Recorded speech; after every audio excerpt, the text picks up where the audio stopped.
दोस्तों वीडियो को शुरू करने से पहले डिस्क्लेमर मैं आपको देना चाहूँगा कि वीडियो सिर्फ और सिर्फ एजुकेशनल पर्पस के लिए है। यहाँ पे आपको इन्वेस्टमेंट एडवाइस नहीं दी जाती है, तो वीडियो को देखना सीखने के लिए। बाकी इससे पहले एक वीडियो मैं आपको दे चुका हूँ, उम्मीद करता हूँ कि आपने उसको देख लिया होगा। स्टॉक मार्केट को लेकर कुछ बड़ी खबरें हैं, साथ में 5 कंपनीज है जिनको लेकर कुछ बड़ी खबरें, वो सब कुछ हमने यहाँ पे कवर की है। यूएस के मार्केट के साथ में शुरू करते हैं। देखो डाउ जोन्स अभी के समय कुछ नहीं कर रहा है, ना ही तेजी ना ही मंदी, जस्ट 40 पॉइंट्स की गिरावट है। नेस्डैक को देखे तो अपोजिटली परफॉर्म करा है, 156 पॉइंट्स की तेजी, यानी 1% के आसपास का जंप है। अभी तेजी में है, ओपनिंग डिसेंट थी, उसके बाद में तेजी यहाँ पे चल रही है। देखते हैं क्लोजिंग कैसी आती है। फैंग प्लस के इंडेक्स को देखें तो यहाँ पे भी तेजी है, 107 पॉइंट्स ऊपर है, 1% का जंप इसमें नोट कर सकते हैं। खबर को देखें तो दोस्तों कुछ बड़ी खबर नहीं है यहाँ पे, जस्ट आप नोट कर सकते हैं यूएस के स्टॉक्स मोस्टली स्लिप हैं, नीचे हैं। लेबर डेटा भी वीक है। फेड की तरफ से कट सून है क्या, जल्द ही कट देखने को मिल सकता है क्या, ये यहाँ पे बताने की कोशिश की है, जो मैं आपको पहले ही बता चुका हूँ डेटा के हिसाब से कि फेड की जो कमेंट्री थी, पॉवेल की जो कमेंट्री थी वो नेगेटिव थी। जुलाई के लिए उनसे पूछा था कि रेट कट हो सकता है क्या, उन्होंने साफ तो मना नहीं करा, बट हाँ नेगेटिवली उन्होंने बोला कि ये बहुत जल्द होगा जुलाई में रेट कट। तो अब इन्वेस्टर्स की एक्सपेक्टेशंस रेट कट को लेकर काफ़ी कम है। पहले 3 रेट कट की एक्सपेक्टेशंस थी, अब ये कम होके 2 रेट कट की एक्सपेक्टेशन के अंदर कन्वर्ट हो चुकी है। तो ठीक है, देखते हैं आगे चल के कुछ अलग न्यूज़ आती है, कुछ ओपिनियन, उनका व्यू चेंज होता है तो मैं आपको उसके साथ में बताने की कोशिश करूंगा। अब दोस्तों बात करते हैं कुछ कंपनीज को लेकर कुछ बड़ी खबरों के बारे में जो कि आफ्टर मार्केट क्लोजिंग आई है। तो कल इंपैक्ट आप देख पाओगे स्टॉक्स के प्राइसेस में। फर्स्ट कंपनी है केपीआई ग्रीन एनर्जी। अब देखिए दोस्तों, ये जो कंपनी है, बनाने का अप्रूवल मिल चुका है। एसपीवी यानी स्पेशल पर्पस व्हीकल, जिसका नेम होगा केपीआईएन क्लीन पावर एलएलपी होगी ये। अब ये अप्रूवल मिल चुका है। इसका एम क्या होगा इस केपीआईएन क्लीन पावर एलएलपी का? ये जनरेट और डिस्ट्रीब्यूट करेगी power using renewable energy sources, यानी एक अलग एंटिटी हम बोल सकते हैं, अलग से पैसा ये उठा सकती है। तो गुड न्यूज़, इसको कंसीडर कर सकते हैं एक्सपेंशन को लेकर। इसको देख सकते हैं, लेट्स सी कि कल किस तरह का एक्शन यहाँ पे होता है। आज के दिन के परफॉर्मेंस को देखें तो यहाँ पे 2.5% की गिरावट के साथ में स्टॉक ने क्लोजिंग दी है, और इसमें 32 का पी रेशो है। कुछ दिन पहले तेजी बनी थी यहाँ पे, और रिकवरी यहाँ पे विजिबल है, रिवर्सल यहाँ पे विजिबल है। देखते दोस्तों नंबर्स कैसे आते हैं। पिछले क्वार्टर में यानी Q4 में तो रिजल्ट अच्छे थे और उसका इम्पैक्ट भी काफ़ी अच्छा हुआ था। देखते हैं Q1 में किस तरह के परफॉर्मेंस यहाँ पे देखने को मिल जाते हैं। नेक्स्ट जो कंपनी है, इसका नाम है डीमार्ट।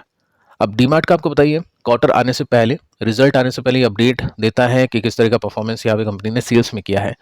तो देखिए दोस्तों, न्यूज़ अभी है, आफ्टर मार्केट क्लोजिंग आई है 2 जुलाई शाम को 6-7 बजे के आसपास, और इसके अंदर आप नोट कर सकते हैं जो कंपनी का रेवेन्यू है वो बढ़ चुका है 16% के साथ में वाई ऑन वाई बेसिस में। और 30 जून तक कंपनी के टोटल स्टोर्स कितने हैं? 424 स्टोर्स हैं अक्रॉस इंडिया। अब एक टाइम था, कुछ टाइम पहले 300 की रेंज में ये चल रहा था, अभी के समय 400 की रेंज में आ चुके हैं। तो स्टोर एक्सपेंशन काफ़ी अच्छा चल रहा है। अब देखो अपडेट अच्छा है या बुरा है, उसको समझते हैं। सबसे पहले आप नोट कर सकते हैं कि ये जो न्यूज़ है आफ्टर मार्केट क्लोजिंग है। सेकंड आप देखोगे ना, तो पिछले कुछ दिन पहले भी हमने एक न्यूज़ देखी थी जिसमें कंपनी ने 2 नए स्टोर्स को ओपन किया था। तो कंपनी एक्सपेंशन जैसा उसका पेस है, यानी बहुत तेज भी नहीं बहुत स्लो भी नहीं, उसी पेस के साथ में कंपनी अभी चल रही है। सेल्स की ग्रोथ भी कंपनी की डिसेंट आ रही है, बट क्या प्रॉफिट अच्छा आएगा और कंपनी का स्टॉक ऊपर जाएगा या फिर नहीं, वो समझना इंपॉर्टेंट है।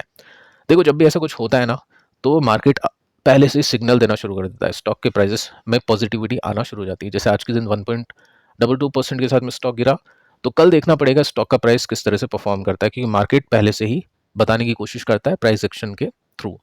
अभी आप देखोगे मेजर सपोर्ट तो चलो स्टॉक का भी मेंटेन है, और मैं आपको सबसे इंपॉर्टेंट डेटा देता हूँ जो कि पिछले क्वार्टर के रिजल्ट का था। उस समय कैसा परफॉर्मेंस हुआ था, क्योंकि यहाँ पे एक्सपेक्टेशंस का डेटा तो है नहीं कि मार्केट की क्या एक्सपेक्टेशन है, कितनी परसेंट की सेल्स इसकी बढ़नी चाहिए, तो अच्छी है या खराब है। लेकिन हम क्या कर सकते हैं, पिछले क्वार्टर का डेटा देख सकते हैं कि वाई वाई बेसिस में पहले कैसा परफॉर्म किया। तो इस बार 16% का जंप है, पिछली बार भी 17% का जंप था रेवेन्यू में, यानी कोई बड़ा जंप नहीं है, मतलब यूजुअल जंप है, जो पहले जंप आया था वैसा ही है। ठीक है, तो वो चीज़ आप नोट करो। साथ में आप देखोगे ना, तो प्रॉफिट पिछले क्वार्टर में ड्रॉप हुआ था 2% के साथ में। तो ये एक बहुत बड़ी बात है।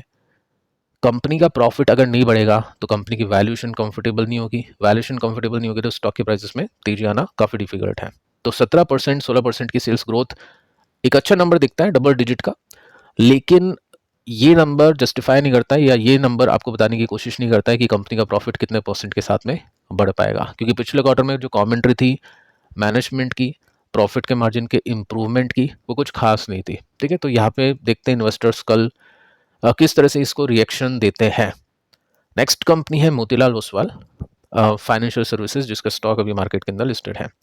अब देखो इसकी एएमसी है, ठीक है, एसेट मैनेजमेंट कंपनी जिसको हम बोल सकते हैं।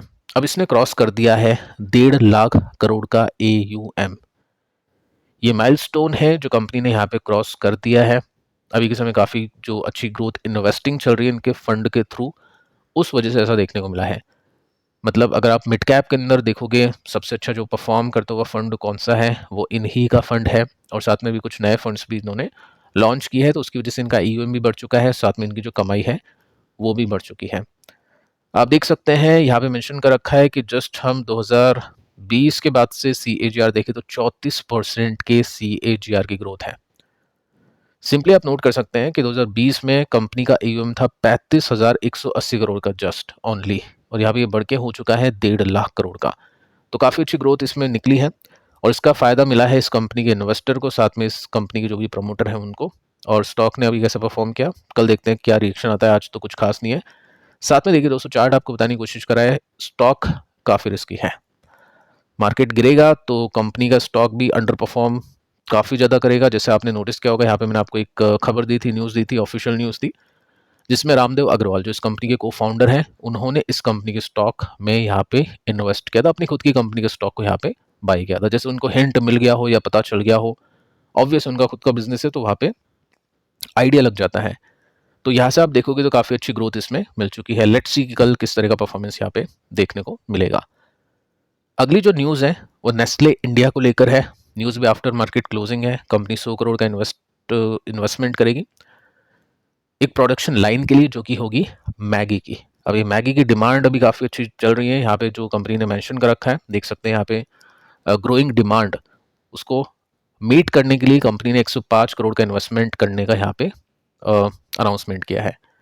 ठीक है, स्टॉक अभी कुछ खास नहीं कर पा रहा है। आज के दिन तो जस्ट 1% के साथ में नीचे है। देखो वैल्यूएशन कितनी है, वैल्यूएशन ज़्यादा है, VBL से भी ज़्यादा है, क्योंकि यहाँ पे फ्यूचर को लेकर कोई अनसर्टेनिटी नहीं है। इन्वेस्टर्स के मन में डर नहीं है कि कोई कंपटीशन जो इसकी सेल्स को कम कर सकता है, लेकिन VBL के अंदर ऐसा है, फ्यूचर को लेकर काफ़ी अनसर्टेनिटी है। साथ में अभी एक GST की भी न्यूज़ आ चुकी है जो मैं आपको दे चुका हूँ, जो सॉफ्ट ड्रिंक पे लग सकता है, वो भी आपने देख लिया होगा।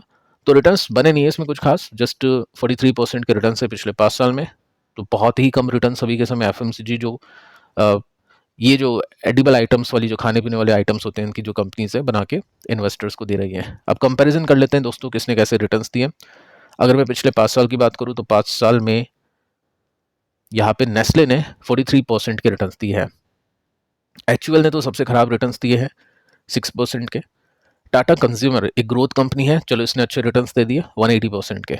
मैरिको ने भी 100% के रिटर्न्स दिए हैं। VBL ने सबसे अच्छे रिटर्न्स दिए हैं।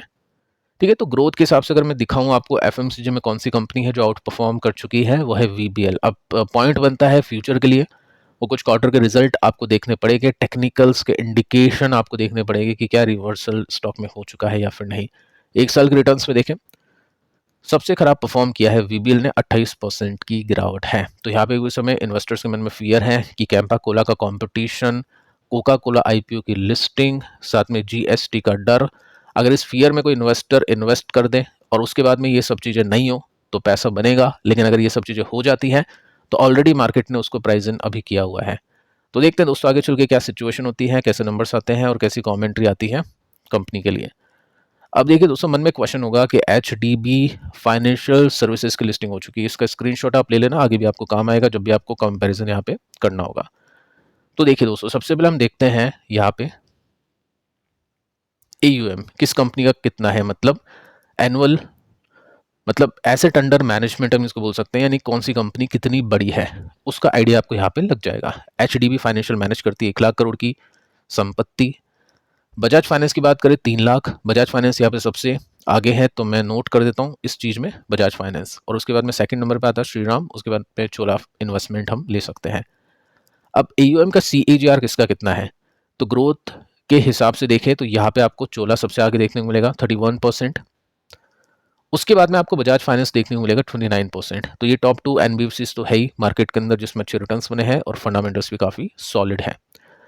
अब दोस्तों नेट इंटरेस्ट मार्जिन के ऊपर आते हैं, तो यहाँ पे बजाज फाइनेंस के मार्जिन सबसे अच्छे हैं। ठीक है, और इसमें हम आगे चलते हैं, थोड़ा सा और डिटेल में देखते हैं एनपीए किसके कैसे हैं।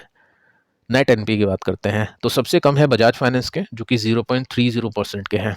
उसके बाद में आते हैं एचडीबी फाइनेंशियल के, और उसके बाद में आते हैं यहाँ पे हम ये कंपनी भी इसको लेके चल सकते हैं एचडीबी फाइनेंस के साथ में ही है, जिसका नाम है सुंदरम फाइनेंस।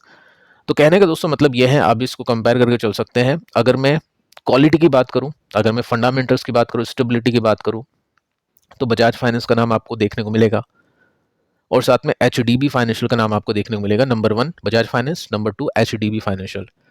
लेकिन अगर मैं ग्रोथ की बात करूं तो आपको उसमें चोला फाइनेंस का नाम देखने को मिलेगा। तो इन्वेस्टर से डिपेंड करता है कैसा क्या उनका रिस्क एपेटाइट है, किस तरह के रिटर्न एक्सपेक्टेशंस है, कॉम्बिनेशन बनाना चाहते हैं या फिर कुछ एक ही कंपनी के साथ में जाना चाहते हैं, वो डिपेंड करता है इन्वेस्टर्स के ऊपर। तो ये सिचुएशन दोस्तों है इन सभी कंपनीज़ की। फंडामेंटली आप चेक करके चल सकते हैं। मैंने आपको 3 कंपनीज़ का थोड़ा ज़्यादा इन्वॉल्व होकर डेटा दिया है, क्योंकि फंडामेंटल जिनके ज़्यादा स्ट्रॉन्ग है उसके ऊपर थोड़ा सा डिटेल में डिस्कशन किया है। बाकी Sundaram finance, Mahindra finance, Shriram finance, इनका भी डेटा अवेलेबल है, तो इनके ऊपर भी आप अपनी रिसर्च कर सकते हैं। सो फिलहाल दोस्तों इस वीडियो में इतना ही। पिछले वीडियो को आप जरूर से देख लेना। मिलते हैं कल किसी और वीडियो में किसी और इन्फॉर्मेशन के साथ। तब तक के लिए शुभ रात्रि।